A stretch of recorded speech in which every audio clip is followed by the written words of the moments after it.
दोस्तों, स्वागत करती हूँ अपने यूट्यूब चैनल पे। जा रही हूँ मैं एक वो गीत सुनाने, क्या बोलते हैं, सावन जैसा लगेगा गाना, ये बताइएगा। जेकरे बापाई के कठिन करे जवायर, कठिन करे जवा तेई के बेटी सावन हो ससुररिया, तेई के बेटी सावन हो ससुररिया।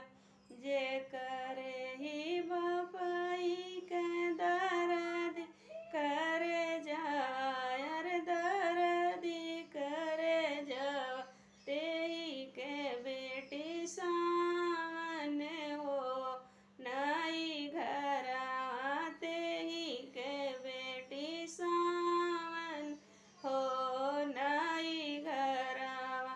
जे करे ही चाचा जी के कठिन करे जवा, हर कठिन करे जवा तेही के बेटी सावन हो ससुररिया, तेही के बेटी सावन हो ससुररिया।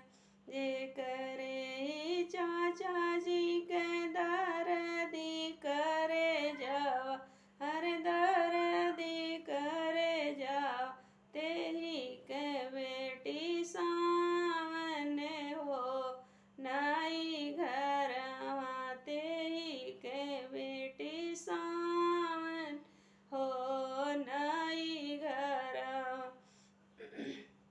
जे करे